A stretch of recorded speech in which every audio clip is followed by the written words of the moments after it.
Hello and welcome to This Car Pod. I'm Kenan. I'm Filippo.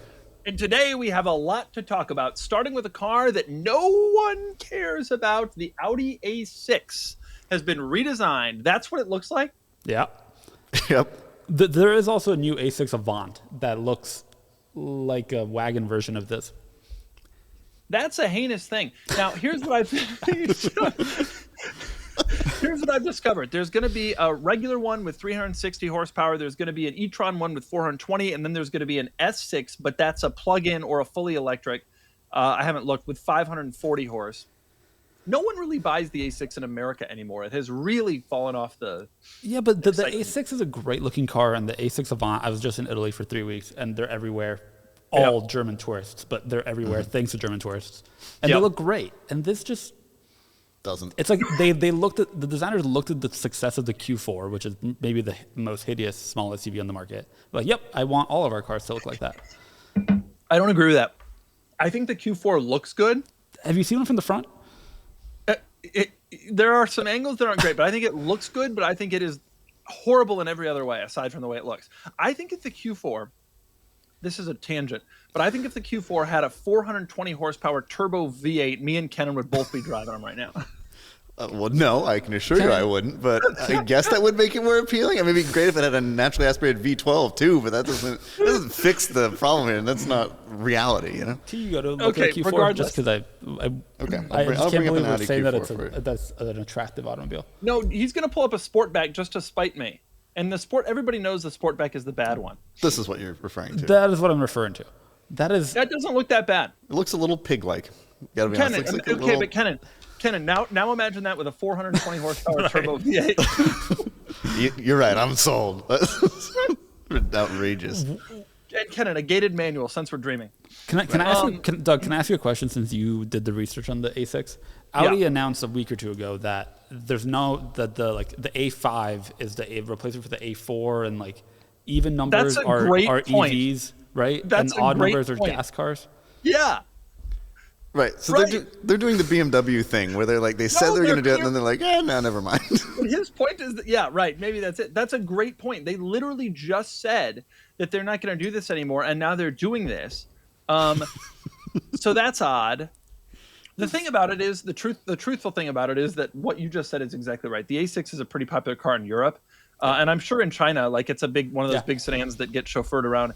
But in the States, the A6 hasn't been relevant for quite some time. This is not going to be really a big deal. We don't get a lot of these. Audi's completely focused their whole marketing and everything on crossovers. I'm just intrigued by their new design language. This feels like a departure from any other Audi vehicle, and I find that surprising. It definitely doesn't look as good, but maybe this is kind of the direction they're heading in. The physical space at the bottom seems like something that all these brands have to do because of that's where they put batteries or for aero or something. Yeah. And that certainly it doesn't give the car the most beautiful look. Remember that C5 A6 that we all loved? Pull up a picture of that and let's be wistful for a minute here, Kenan. This had a 4.2 liter V8 actually.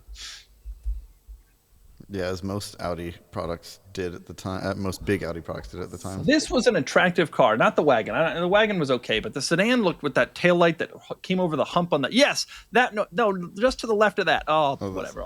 Yeah, that. Filippo, tell us about your childhood in Italy. When you saw that taillight, you knew this person had real money, which in Italy meant they were earning $27,000 a year. I saw very few of these. Very few of these. And when you did see him, it was an A6 1.1T, and it had 109 horsepower. Correct. Yep. And tires were optional.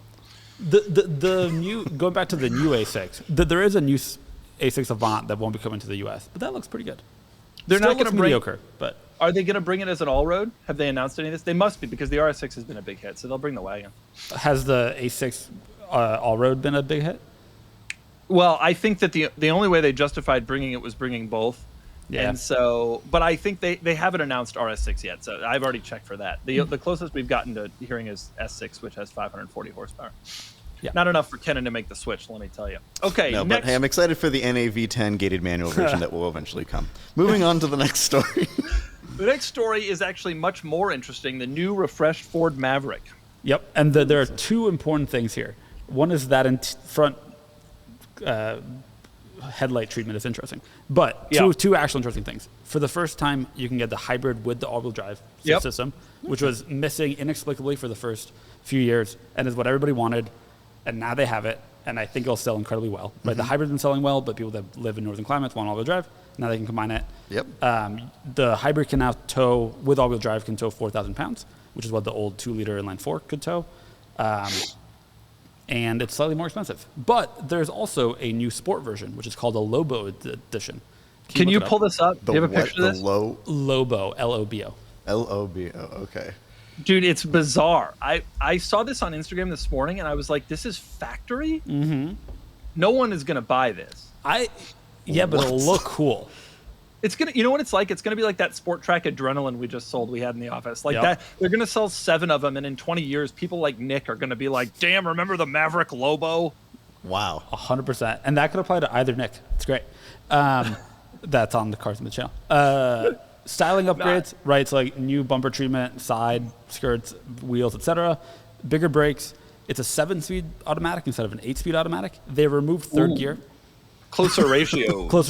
It should improve acceleration and some other performance measures. And there are some suspension upgrades. No power difference. It's not a hybrid. It's only available with the 2-liter inline 4, which, fun fact, it now makes 238 horsepower instead of 250 horsepower.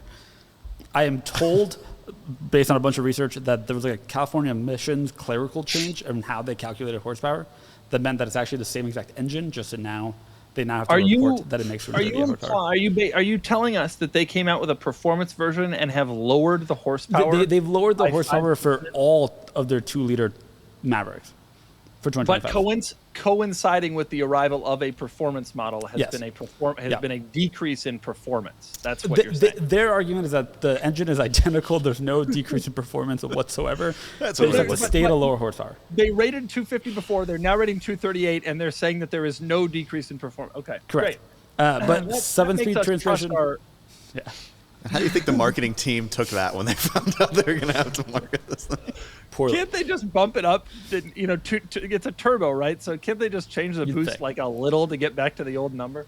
But this is Kennan's dream, right? Like, imagine if BMW came out with a version of their existing car. No more power, but upgraded suspension, faster 0 to 60 because they removed a gear, and bigger brakes. That's what you'd want. You're exactly right. Or a ZHP. This is a Maverick ZHP.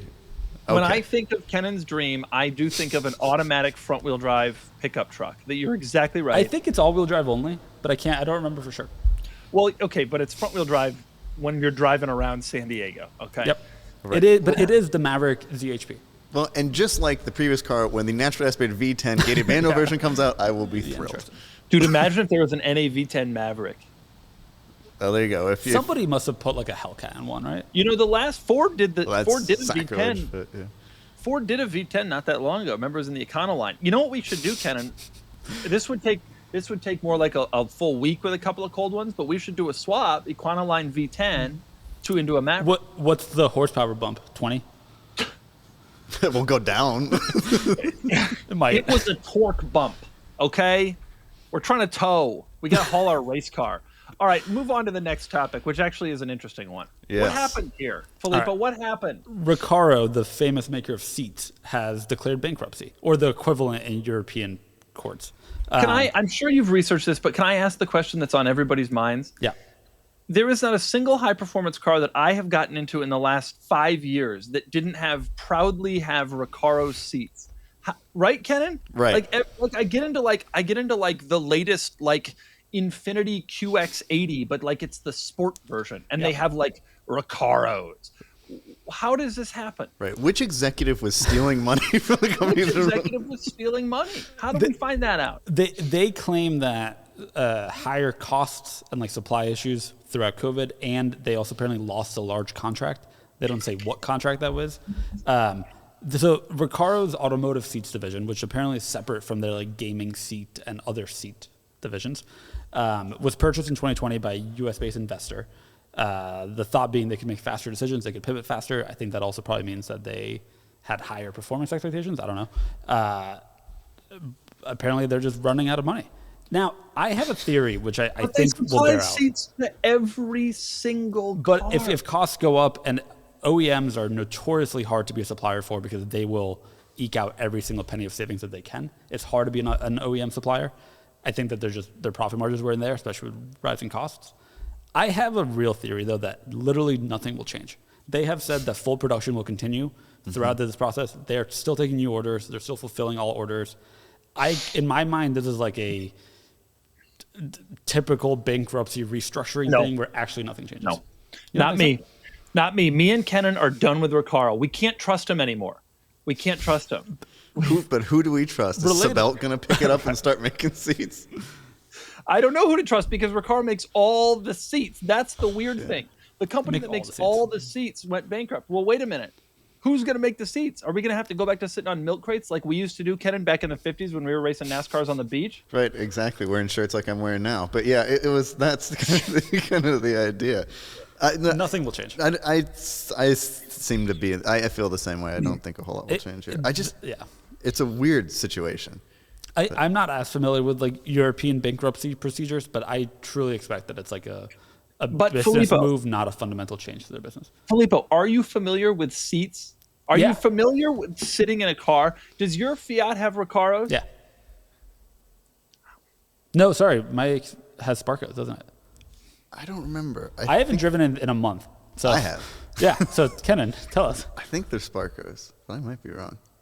Sparco's going to come in and steal the whole game. Okay, so Recaro is continuing as usual, but they filed bankruptcy so that their creditors don't continue to knock on their door. I assume they're Italian, to knock on their door. They are not Italian. They're I believe they're German. Oh, well, there's the real problem. Italians wouldn't have run that company into the ground. They would have run it into the ground 25 years ago, and it would have been purchased by a multinational conglomerate and then changed hands several times since. Well, correct. I mean, they were purchased by a large investment company, so here we are. Yeah, but that was recent. I don't know who makes the Abarth seats. Now I'm frustrated with this. One other small piece of news, by the way, that got overridden by the Recaro piece. BBS has also filed for bankruptcy for like the 7th time in a 20 BBS years. has been bankrupt since I've been alive. Ever since BMW said we can't continue to take your wheels because they're impossible to clean, BBS has been like, well, we're screwed. Yep. Kind of. I mean, they made the Style 65s and the M5. They made a lot of wheels for BMW. So, but it is probably another situation exactly like you said. It's very difficult to be an OEM supplier. Yeah. And they have struggled in the past. But Kenan, do you know what car that is sitting in the garage right now has BBS wheels in the office? Other than my M5, the Carrera GT's wheels made by BBS? No. The Ford GT. Was it Alcoa that did the wheels for Porsche for or was You think I know? The upgraded. Yeah, I would expect you to know. The upgrade wheel on the Ford GT is a BBS, but I am the only person in the world who prefers the stock base model wheel. I don't have it. You are the only person in the world. Hey, if anybody's listening and they have stock base model Ford GT wheels, I'll trade you as long as you throw me 20 grand cash plus your wheels. Okay. I have no idea what the wheels are worth. It's more about the cost of the annoyance for me of having to remove them from the car. Which Kenan and I would knock out over a long weekend with some cold ones. Yes. By the way, what is our next news story? We have a man standing in front of an SP3.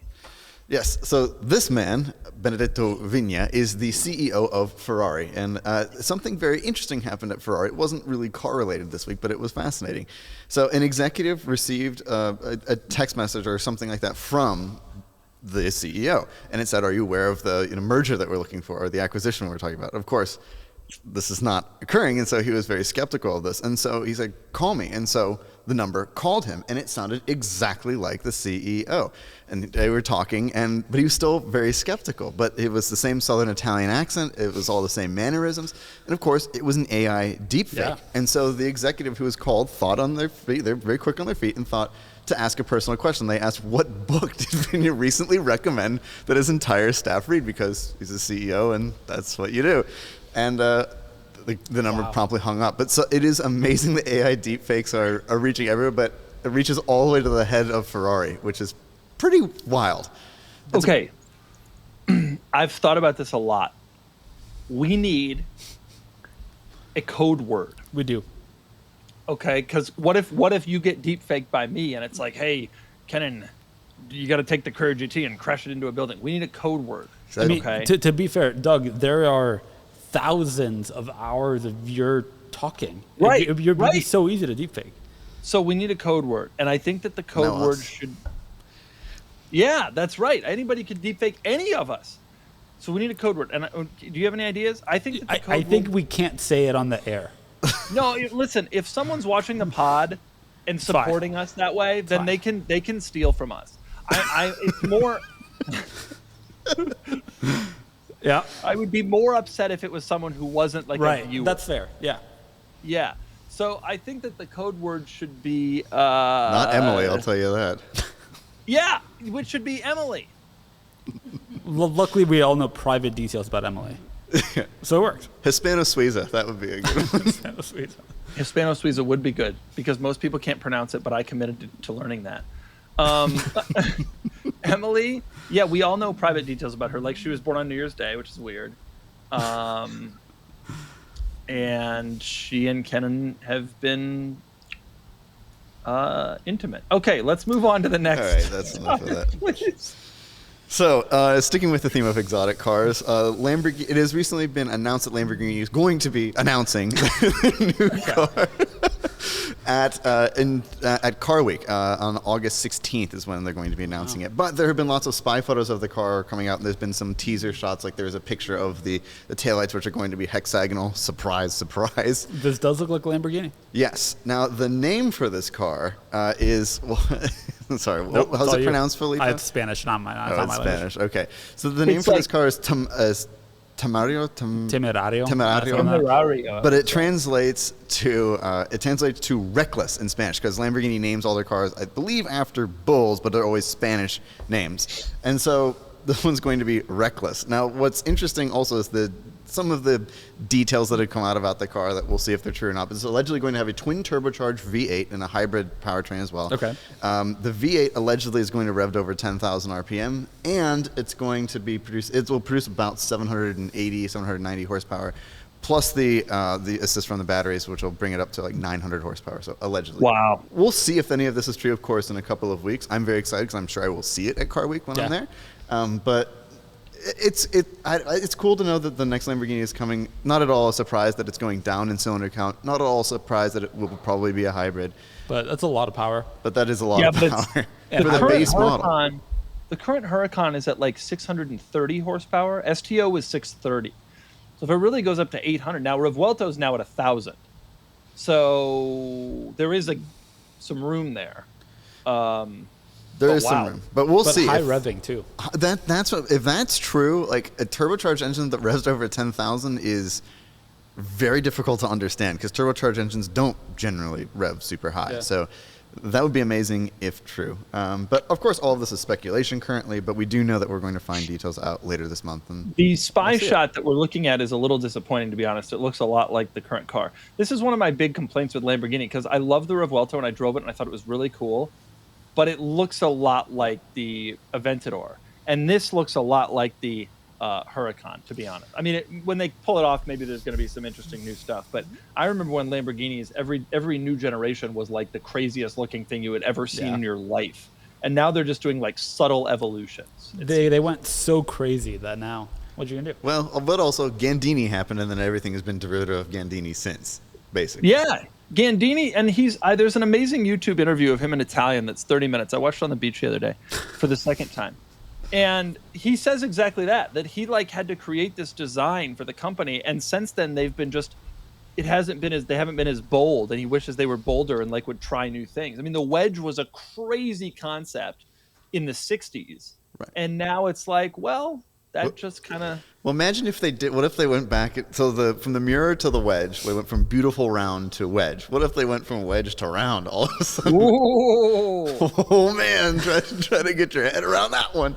But it would be amazing. What if they did like something like that? It would be so cool. Really cool. But that they would won't. be a big deal. But like, it's also not who Lamborghini is anymore. No, that's true. But it would be really cool if they did that. But nonetheless, instead of making like a car that's not like the current Countach or the more recent Countach. Do you know the issue with that? The Urus then would just look like a Cayenne. You can't you round out have Urus, you that. get a Cayenne. Interesting. Man, what if Filippo, you're not thinking round enough. What if they went like you Q4 e-tron?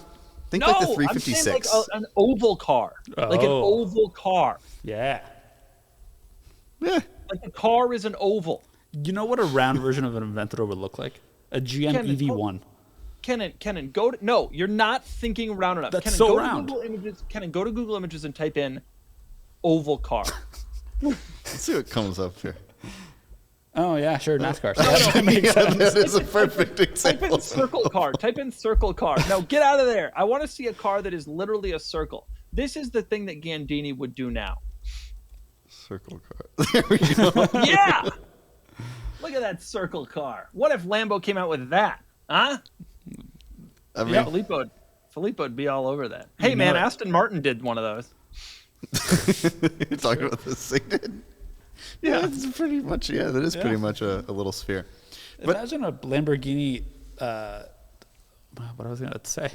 I think the thing with Lamborghini is they can do any shape they want as long as it's crazy. And to depart from their language currently and do something round would be kind of crazy. I don't know that the people who buy Lamborghinis would go for it because beauty isn't necessarily what they're interested in. They're interested in striking cars, not beautiful cars these days. But it would be pretty wild if they decided. You know what car I'm kind of into? The design, the strikingness of the design of Fiat is Multipla? The Aspark L. Well, the Aston Martin Valkyrie, because it almost looks like an LMP car.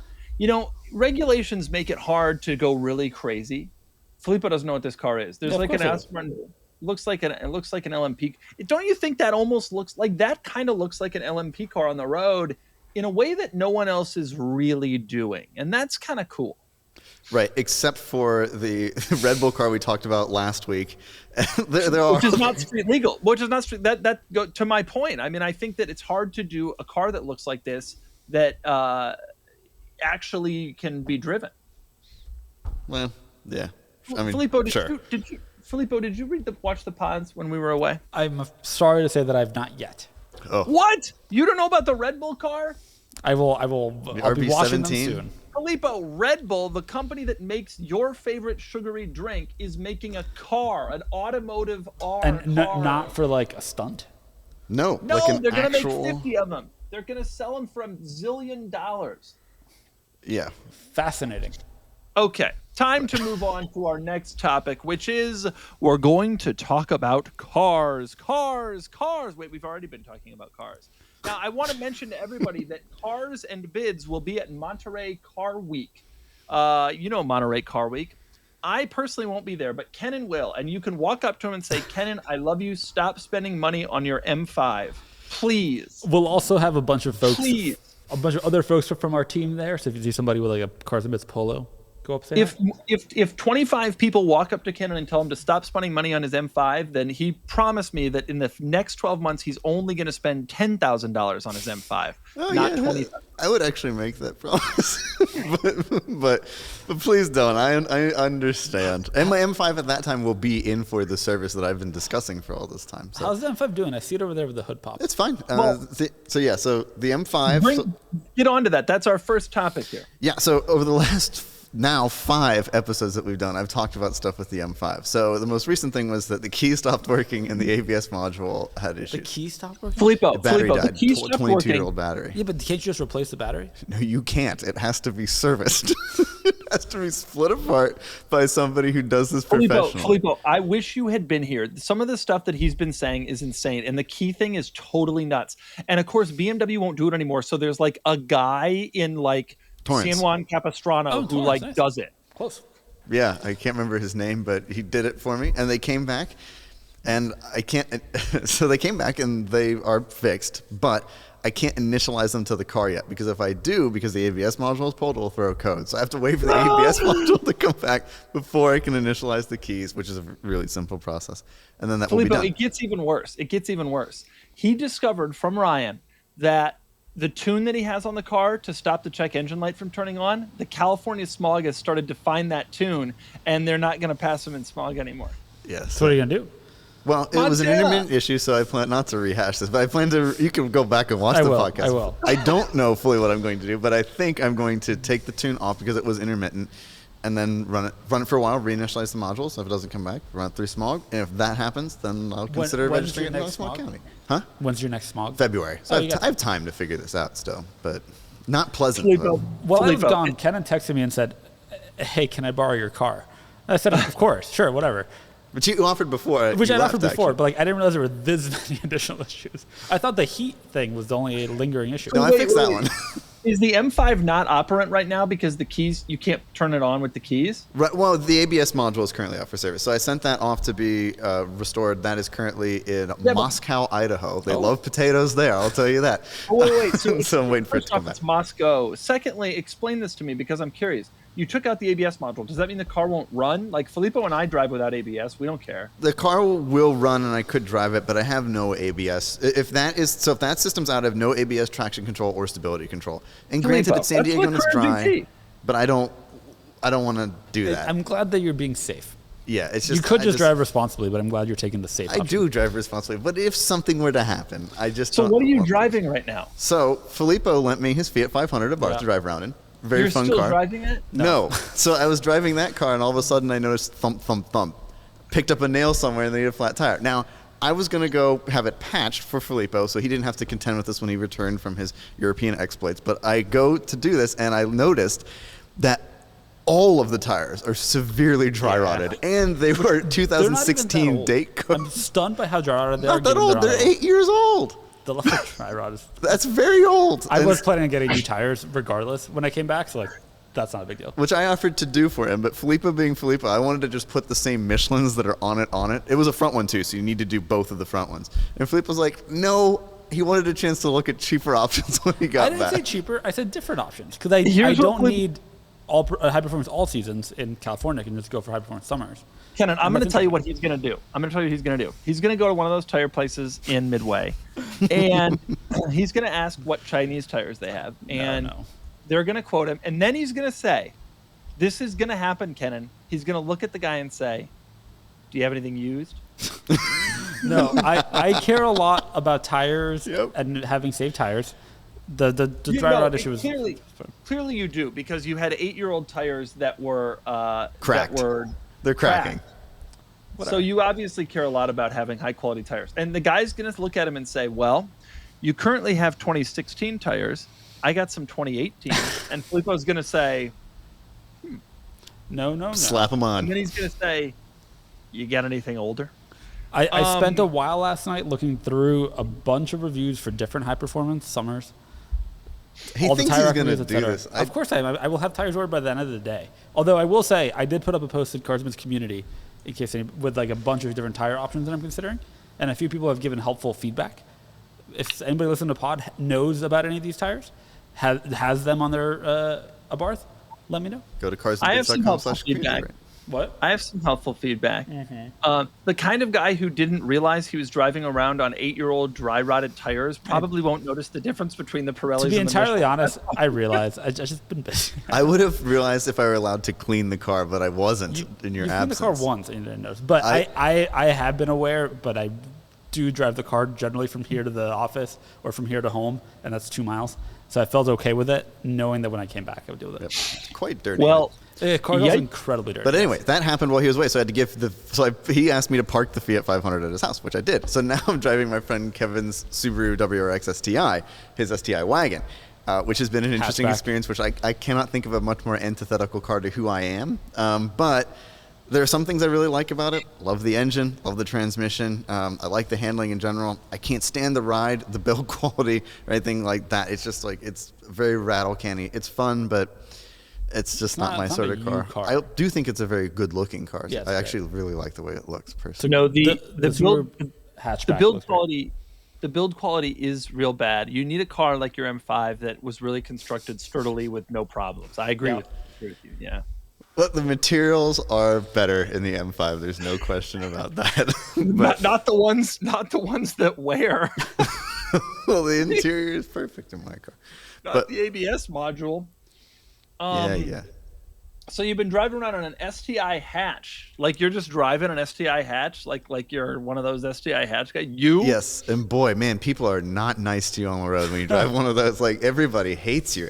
Can't believe the number of I'm just trying to drive as normally as possible. I'm trying to be a Kevin's polite driving man. as normally as possible. I get He's cut off bringing all out the time. first gear to red line, second gear to red line, and then Nah.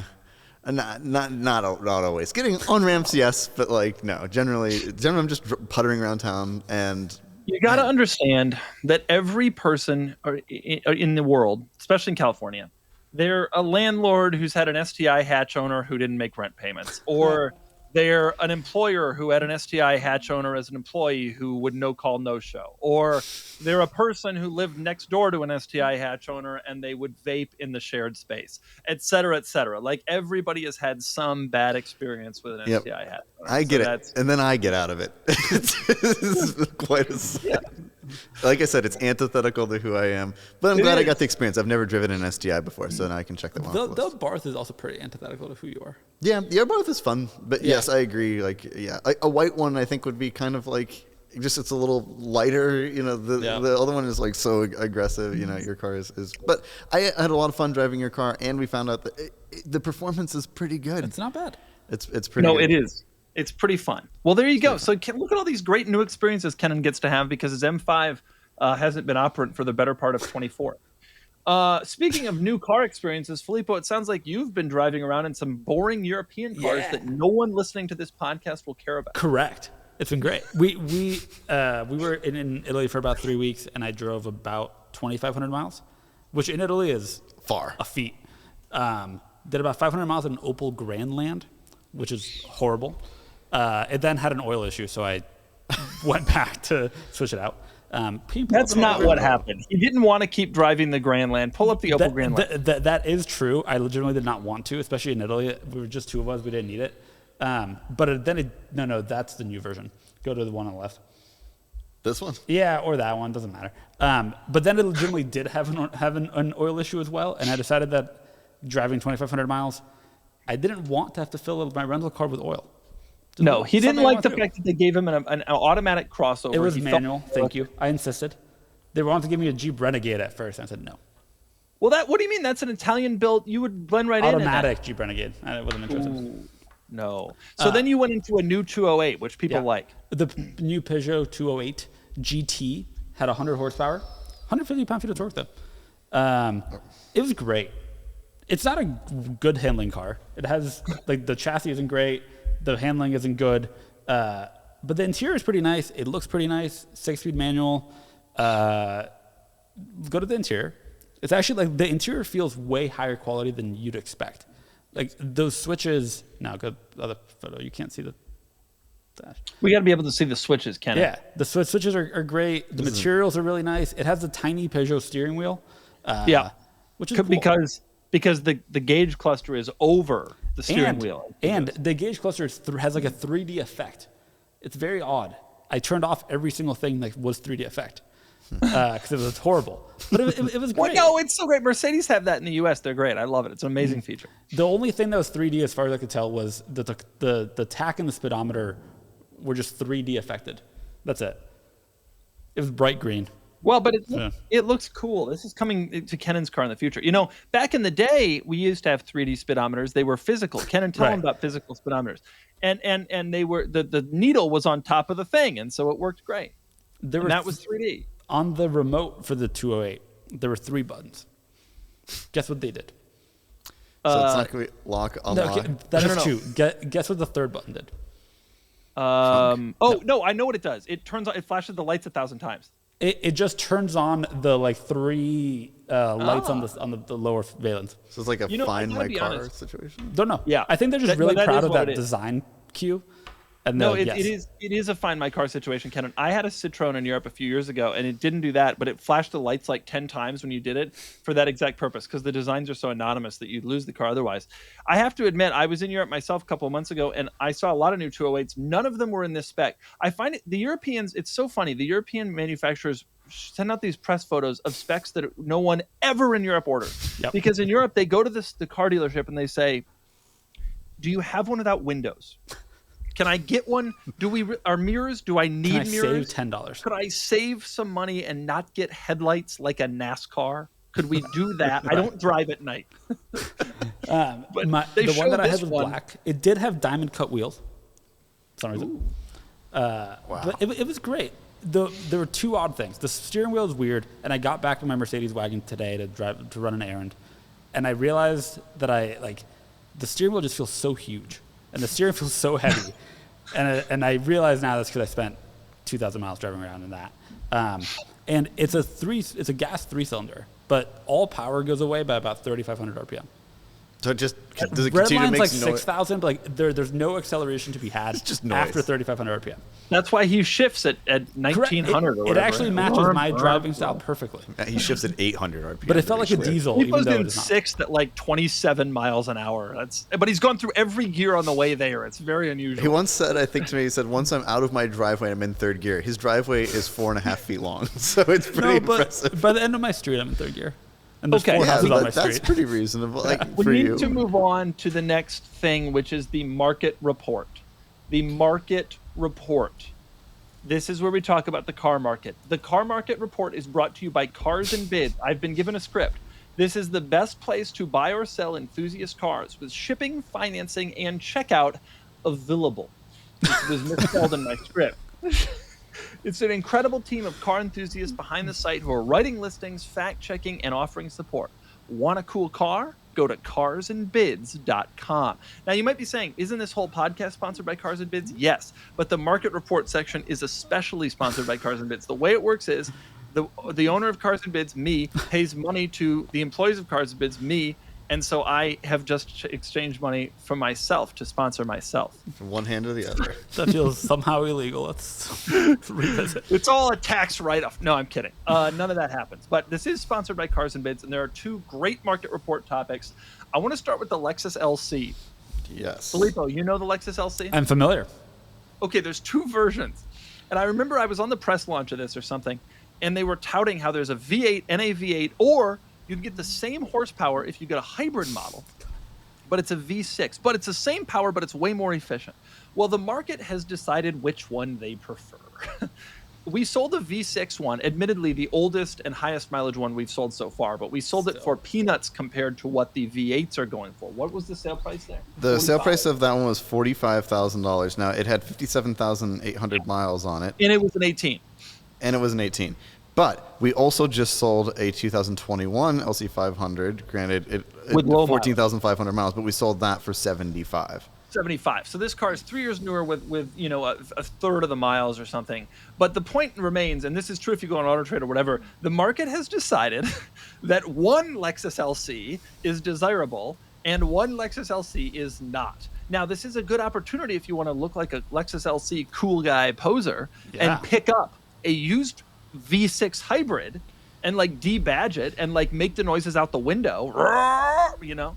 That makes me want an LC500H. They also don't make anywhere near the same horsepower. No one wants an LC500H. I thought the performance numbers were similar or something. No, like I don't think that's anywhere even close to being accurate. 471 horsepower, 398 foot-pounds of torque from the 500, and for the 500H, the V6, it makes 350 horsepower, 350 foot-pounds of torque. Fine, 17 fewer horsepower and a little bit less torque. Fine. No. 17. Sorry, it's 100. Sorry, I said 371. My bad. 100 horsepower. Kenan, you're missing the point. It is more efficient. The problem is that you look at a beautifully styled sports coupe and you think to yourself performance. But what Lexus wanted you to think was 3 more miles per gallon. That's very Lexus. But I adore the LC500. I have since it came out. I would like to own one at some stage. They seem to be holding their value very well too, which is one of the cars that is. And I compiled a list recently of cars that are holding their value, and that's definitely one of the ones on it. Surprisingly, I thought these cars would be much cheaper than they are now. I mean, they started out above 100, right? The Lexus performance cars and Lexus desirable cars always hold their value well. The LX the and the RCF DX does hold their great. value well. The RC, the ISF, they all hold their value well because people think that they're the LFA, you know. The ISF does. No other. The ISF holds its value incredibly well. does too. Yeah, all of them. Fine. What are you looking at me for? Fine. He's over here with his Toyota Goat. You've stolen them from me. I wish I could be sleeping with them every night. But here's the question I have. Has there ever been a car in the history of cars where one single letter, in this case a lowercase h, makes so much difference to the character, performance, and desirability of an automobile? Do you agree that there's nothing on the planet that would get you into the hybrid version? No. But the V8 No. one you kind of want, like, No, every day? I do not agree in the least. V8 or nothing. I mean, You want the hybrid one? Yeah. can- Save 30 grand. But down you don't get the main benefit of the car. No, maybe have the car is that it looks good and it's luxurious. no, that V8's amazing. It's The V8 is amazing. Yeah, but Toyota hybrids are sound. great. Like we love the Highlander hybrid. Same engine, probably. But Filippo, I like the Highlander hybrid to drive around my family and get 30 miles per gallon, not to like scoot around. Well, you could drive around in a beautiful car and still get 30 miles to the gallon. Yeah, but if I want to drive around in a beautiful car, I'm taking it out on the weekends. I want to like have some fun with it. I'm not trying to get 30 miles per gallon. I'm trying to make a good sound, a good V8 sound. By the way, the new Lexus LC, the 2024, somehow has an even less powerful hybrid engine. They still offer the hybrid? I'm looking now. Did the California Air and Resources Board tell them they have to calculate their horsepower differently, so it's lower now? Maybe. How much power is it? No, it's 354 net combined horsepower now. We're good. Yeah, We're that's good. what it was. If for some reason the Google little pop out showed 295. I think when you Google it, for some reason it gives you the power only of the gas engine. Fun fact: the LC500H costs $4 grand or $3,300 more than the LC500. Yeah, that's Kenan. Did you hear that? It's crazy. more. Lexus actually thinks people are going to walk into the dealer and be like, "I want the bad sounding, less powerful one, and I'm going to spend more money for it, but I'm doing it because I get an extra 20% of fuel economy." Okay. Wait. Let's talk about that for a second. The LC500 has a 4.4 second 0 to 60 time, and 18 miles per gallon combined. 1.8. Okay. The Yep. LC500H 4.7 0 to 60, barely different, and gets 29 miles per gallon combined. But it doesn't Yeah, but Filippo- sound. It doesn't have the sound. Filippo, first off, the 0 to 60 times I agree are barely different, but they are different. And number two, look at all the LCs we've sold. Yeah, I People know. aren't driving these enough to care about the fuel economy rating. We're selling cars that have 800 miles that are 3 years old. These are like old people are buying these things and then storing them in a garage to only take out to dinner like 3 times in their lives. And now we can get a bargain as a result.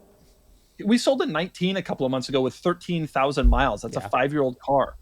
The dude's driving it 2,800 That's the one that miles a Kevin year. drove. Yeah, that's the one I went up and reviewed. I love that car. That interior, the styling, the engine. It's a I know. great car. Great car. The Or you can convertible spend I like even better. Have you Yeah. ever been in a Yeah. convertible? I've never driven the convertible. I would like to. The convertible has a cloth soft top, so it looks amazing. And remember, for 24, they have the good new infotainment. Right. Right, but unfortunately, to get that, you have to spend $107,300. Yeah, or you can buy the hybrid version in 2 years, and it'll cost $36,700. Ooh, that's an idea.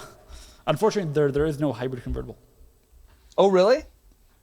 I'm People knew learning you this wanted solely by looking at the Because- Well, it's LC a page right weird now. car. Because Okay, the I convertible's wanna- about style and enjoyment. That's and right. a hybrid That is drivetrain ain't exactly about right. that. On the subject of cars that have held their value well, Kenan, you have a car that has not held its value well. Give it to us. Yeah, so recently we had a Maserati Ghibli on the site. We've sold a number of these cars, of course, but this one was bid to $14,500. Now you might be thinking, oh, it must have a zillion miles in an accident. Nope, 31,500 miles, clean Carfax, and a nice Clean. color combination too. Admittedly, I don't like the red on the dashboard. It's a lot of red, but it's silver with a red interior, and it was bid to $14,500. And so my question is, 14,500. these cars have been transacting kind of in the low 20s, high teens.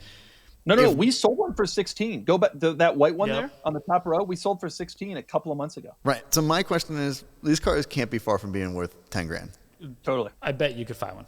I'll bet an accident with a lot of miles in a bad color combo. I bet you could find one. But Kenan, the silver one that just ended, someone called me out on Twitter and they were like, Doug talked about how bad it is, and then he writes this Doug's take about how great this car is. And I'm like, yeah, I talked about how bad it was when it was $83,000. It's now 14. Right. That really hides a lot of the flaws when you could buy it for the same price as a 9-year-old Civic. or an E46. Like it really is. Like, 46 325. right. Yeah. I mean, I don't think it's remarkable that they're this inexpensive or like getting that way. I guess it's not at all surprising as the car is not that great, but it is quite a thing. I mean, in theory, it could be high schoolers driving around in these as their first car. Yeah, Totally. for sure.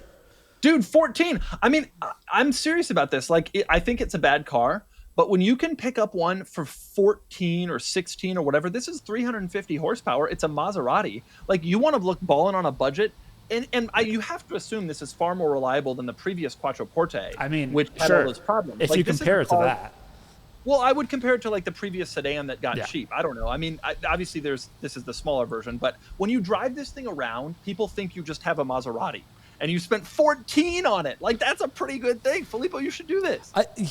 here's the thing: in the last Please like don't. 6 months, a lot of like luxury small cars have gone cheap. Can you go to like F31s? Or I- F31. I watched the F31 market because I wanted one. Yeah, F31s are cheap now. Wow, sick. Oh my gosh, we sold the 14, one owner 14 for 16. Yeah. They're $6,600 for one. Every single F31 about 2 years ago was $30,000 for no Yes. clear reason. Yeah. And now they're not. Like, They're- we're regularly they're selling like them for 9. 11, 15. Kenan, buy an F31. Get rid of your No. M5, buy an F31. Such a Kenan, good this is car. your 10 It's a good looking car. They have rod bearing and timing chain guide issues, which is We'll part of why they're swap getting so the cheap. trans. But you know, Including the 330s.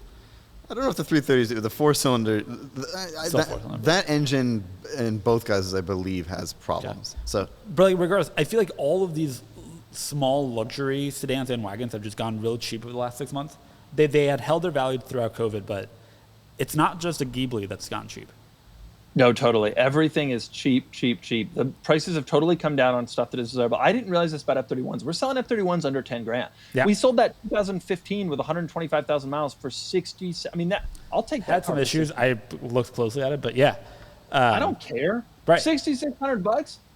You kidding? Kenan, that could become Kenan's car that he drives when his M5 isn't working, which honestly he'd end up driving it most of the time. that's not true at all. My M5 has been never mind. I'm over Yeah, talking what do you about drive my at M5. home I from was the gone office for a today? month, Kenan. I was gone for 3 weeks. Did you drive it? Yeah, I drove a little bit in that period of time. He drove it around and the heat was blasting on his You're right. feet. The horse was great. In the 80,000 miles I drive it 10,000 miles a year. I drive the car. Early F30, so the sedan, are under 10. That's crazy. Kenan, you watching this? That is crazy, but I just don't want to deal with. Look at that 2012. Wow, that is wild though. That they're that inexpensive. Dynon Mods, California They are- car. $8,200. Now, it had 120,000 miles. It may have had an accident. These Yeah, cars I mean, all these have are- issues, though, don't they? Don't these cars all have fuel pump? Aren't there all sorts of? I mean, BMW engines are always questionable, right? Yeah, they have a great long-held tradition of making questionable. I'll tell you though, at 11 grand or 8,900, look know. at this. Filippo, look at this 2013 Active Hybrid 3 that sold. I know, for and I 8,900. love the Active Hybrid 3. Of course you do. It's obscure and its benefit was fuel economy. I This know. is a cool. This is I a was cool really car. into this one. 335 horsepower. That's a cool car. I was, if that car had been in California, I think it would have been. Dude, that car can go full electric for 2.5 miles up to 45 miles an hour. You could have driven that to work every day, full electric. Why didn't you buy this? It was $8,800. Because it was in Michigan. And I only buy cars that are near to me, like geographically. Now, Down the street. Yeah. Who cares? It's in Michigan. Kenan would drive it home for you. He did it once. Yeah. I've done it once. I Did it but, in an like, Done it a couple times. It's legitimately notable how cheap cars have gone in the last 6 months. Like, Yeah. it's been a shift. The market has cooled. You can find cars again. New car Totally. incentives are up. And that means that these used near luxury ones are just deals. Yeah, depreciation. The natural course of depreciation Is back. Is back. is back in Yep. strength. Okay, we got to move on to Q&A. This is where people ask us questions and we answer them. Now, remember, you can ask us a question. You go to carsandbids.com, you click on the community tab at the top, and there will be a post that says, ask your podcast questions here. And we will answer the top upvoted podcast questions no matter how bad they are. Do you understand? And I've selected the top podcast questions, okay? And He we're gonna says this, answer but the questions are usually very good. So they're almost always good. Sometimes they're bad, but they're almost always good. And so today we're going to answer the top podcast questions, starting with the number one podcast question of the week from Raul Mendoza. Question for the group. Have you guys considered doing a cheap car challenge like the good old Top Gear challenge days, each buy the same type of cheap car and go on an adventure together? I would love to see what you guys would pick, etc. Yeah, we should do that. Why haven't we done that? Great. Filippo actually has a job for the company. That's part of the problem. as do I. But yeah, Felipe has a more serious job than I do. But I think that that's a great idea. Yeah, I would love to do that. I would love to Do do. I mean, Let's pretend we all got 15 grand to buy a cheap car and we had to drive it like to 15, Canada. I'm a hog. I think the real reason is time, but Doug will be back on the West Coast this fall. We'll maybe have some time to do that. And also, you all need to watch them. That's like the not to go too far behind these. Like the track day was incredibly fun. Seemed like for you guys that was a great like starting to do some challenges. If everybody wants that, watch that video. Part of the problem is, to be totally honest, YouTube doesn't incentivize you to do fun stuff like that. Like if you look at my channel, I go out into the parking lot with a camera or to our office, right? And I film a video. It's very cheap to do. And they do pretty well. But then we do some weird stuff like the track day or like the Nick Yellow Range Rover. And those have done okay, but it's not like, you know, the audience doesn't like show up and like get all excited for that. And so like a cheap car challenge thing where we spend a week on the road, that takes us away from being able to do other content for a week, and it can be hard to financially justify. I think it would be fun, but I don't necessarily know that it would like even do better than like the podcasts or the videos that we've done together, like where we go car spotting or things like that. So that's kind of the actual answer drawback to that. If everybody goes and watches that track day and comments, hey, we want cheap car content, maybe we could find a way to make it work. Look at this Cheez-It. Okay, next question from Amintron. What is the worst V12? Kenan? Probably a Jaguar V12, I would imagine. Yeah, that's what I was thinking. Probably. I mean, I still think those are cool engines, but I mean, they're not super powerful. They're not super exotic. They're difficult to keep running. Probably a Jag. Trying to think of other ones that are not good. You know what a terrible V12 was? When Jaguar announced, speaking of Jaguar, when Jaguar announced the XJ220 would have a V12 and everybody got all excited, and then it came out with a supercharged V6. Yep. That was a bad V12. Yep. Don't promise on things you can't deliver. By the way, apparently values on those cars are down notably this year. What, XJ220s? Yeah. How much? If I can get one in the threes, I'll do it. Let's have a conversation. Haggerty every year puts out like a winners and losers of the last year, and the XJ220 was like their big loser.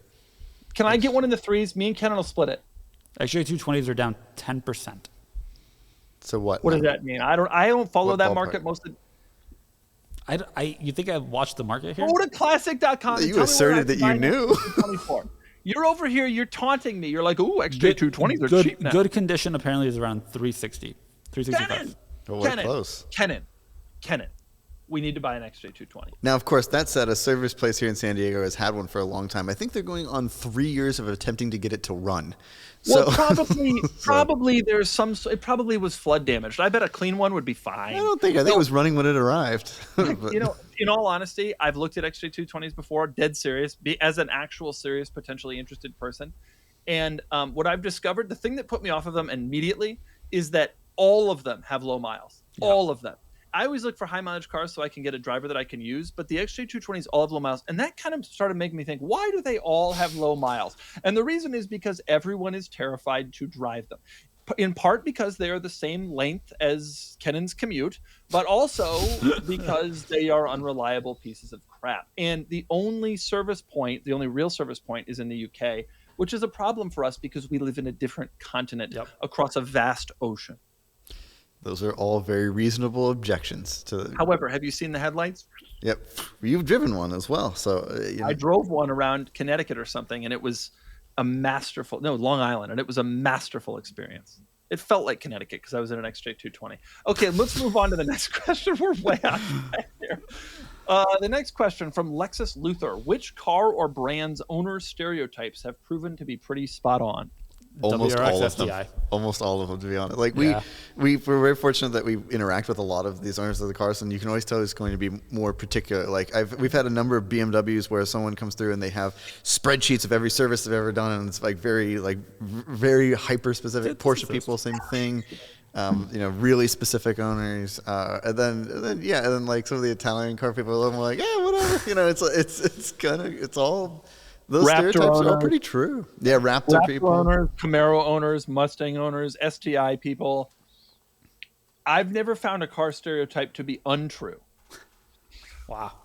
Am I wrong? Filippo, am I wrong? You're little Italian guys driving around in a little Italian car. What do you got? Hard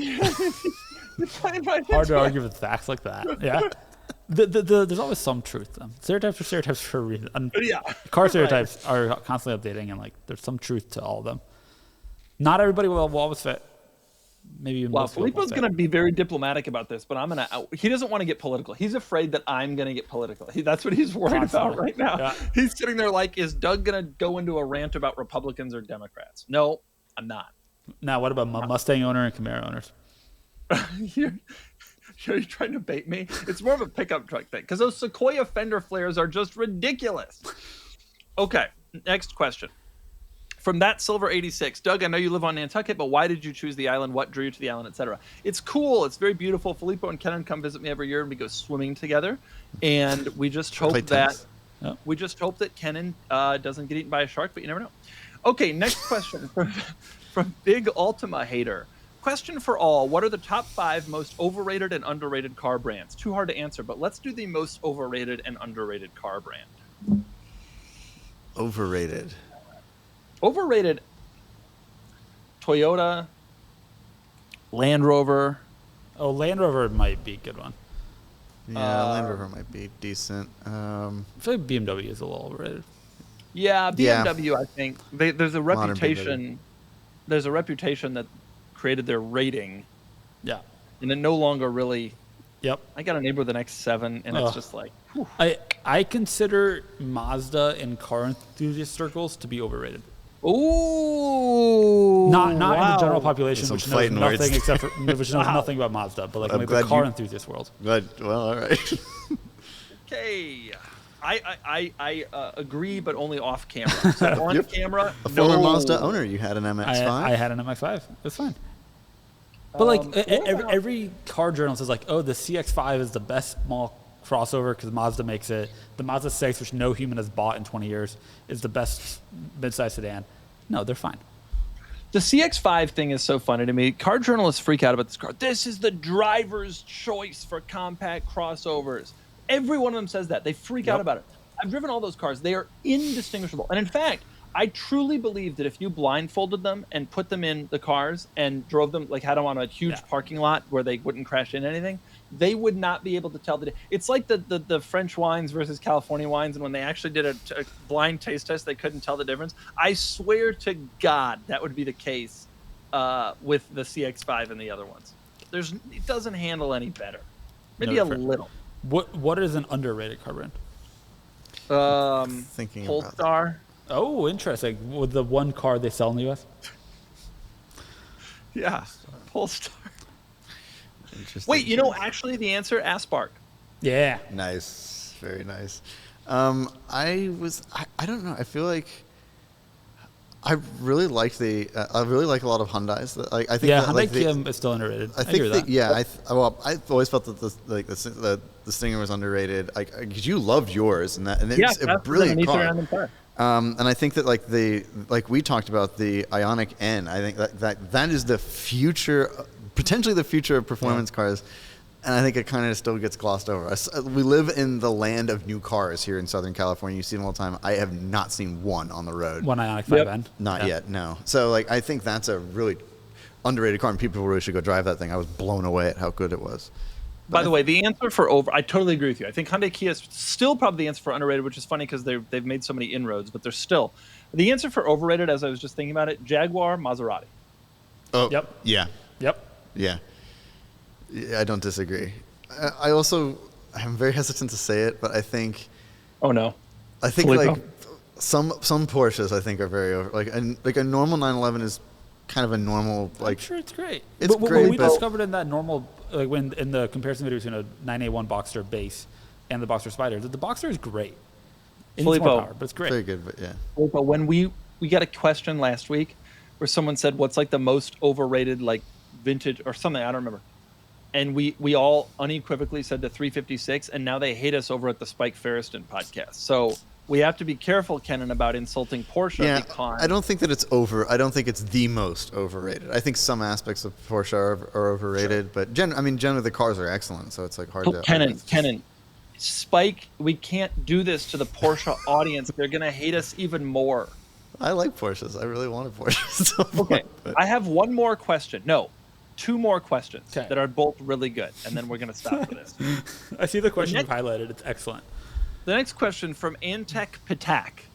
Kenan doesn't see this question, does he? The question is, would Kenan spend... By the way, Kenan, It is unbelievable to me how people misspell your name. I don't think I've seen a correct spelling. And people, I swear to God, and it's wild, some of the spellings that people come up with. But anyway.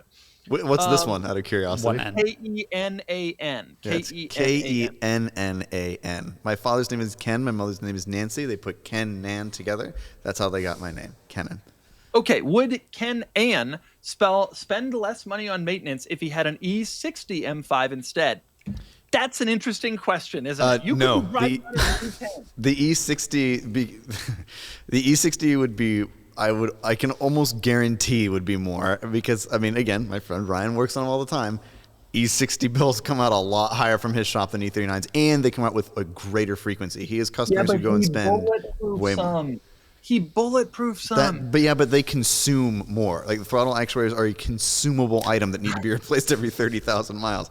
The rod bearings get consumed, even if you do put the BE bearings in it. That helps tremendously. Yeah, but imagine this, Kenan. You're driving around. Pumps get consumed. You're driving around on an NAV10.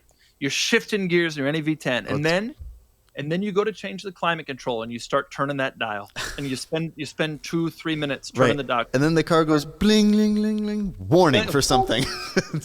Yeah. That car would be one of the all-time great cars if it had any modicum of reliability, and it just does not, even compared to the E39. I've spent a lot on mine, but the difference is the money I put into it, it will last. The E60 needs it like all the time regardless. It's an exotic car that just happens to look like a sedan. The other answer to this question that's important is the answer could be yes, but it's Kenan, and he would maintain his E60 M5 to the same level that he maintains his E39 M5, and that therefore, like, I think if you cheaped out on E60 M5 maintenance, which every E60 M5 owner has, you would be cheaper. But if you maintained it like Kenan, it would actually cost you more because it is a less reliable car. The final question comes from Car Farm. This is a great one. Out of the cheapest 10 cars that you have ever sold on Cars and Bids, which is your favorite and which has the best chance of increasing in value over time? Kenan, go to Cars and Bids, sort for the very cheapest we've ever sold in the history of the cars. So they're your bottom 10. Okay. So there's this Dodge van, there's a Dodge 600, Saab 900. It's those 10 there. Yes, these 10. Which ones will appreciate? Okay, well, that RX-8 is probably off the road now. Do we agree? Yep. Yeah. A few of them are used Chryslers, which never go anywhere, like the two Dodges, the Chrysler New Yorker, and the Renault Alliance. The Renault Alliance is in a different category. Let's be nice to it. Okay, you're going to say that? No. Just comparatively. I think this RX-8, if memory serves, one of the reasons why it sold solo was it needed some TLC. Like the wheels need to be refinished. The pictures were quite bad. This was a very early on car for us as well. I think I may have even edited this one. Well, the main known flaw is the vehicle smokes upon startup and occasionally has difficulty starting on hot days. And with a rotary, that means you will be replacing the engine in the next 9 weeks. Yes.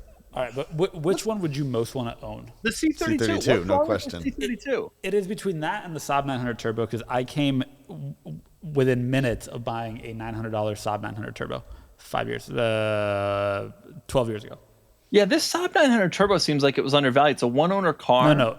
I want to be clear. That is the value of a Saab 900 Turbo.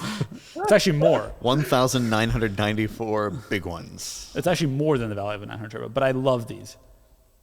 The car was repainted in 13. NG 900s are great. Trans will occasionally pop it out of reverse, but if you hold it in position, it'll keep it in gear. True of all of them. Classic. True of so many cars. This is such an early Cars and Vids car. Yeah, December of 20. Yeah, the early interior days. looks pretty nice. Look at the interior. Are you looking at it? It looks pretty nice. Yeah. It looks pretty clean. I legitimately love NG Saab 900s. Filippo, how come we're not driving this car right now? Is this a two-door? Yeah. Yeah. I've come very close to buying multiple Saabs, including an actual Saab 900 and an NG Saab 900 and an OG Saab 93.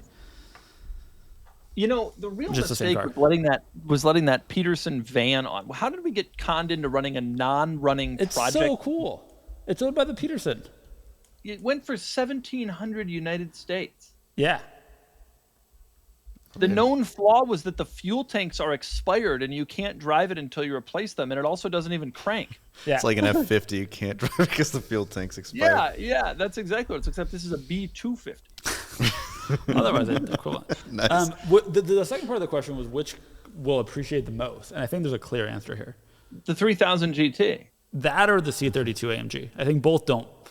I don't think the Mercedes. The C32 was a bargain. It was in Canada, and I think that scared away the bidding. But that was a bargain. I want that car. Can I have one of those? Do you guys remember that RAV4? It was such an early car for Carson Beds, the one on the right there. Yeah, the RAV4. Cool. I thought it was so cool. Hey, if you go down through the next 5, that 1990 Pontiac Grand Prix, I want that now. I currently want that car. Look at that. Look at that. Look at that. Look at those first 3 interior pictures. The first one is the steering wheel, which is full of buttons. God, it's the best steering wheel. Interior picture. Look at those interior pictures on that Grand Prix. The first one is the steering wheel, which is all buttons. Makes no sense. Then the next one is the shifter. You got a manual. And then the third one is this absolutely bizarre display that was conceived by, GM people in the 90s in Detroit. I mean, this is great stuff. But at least you always know the day of the week.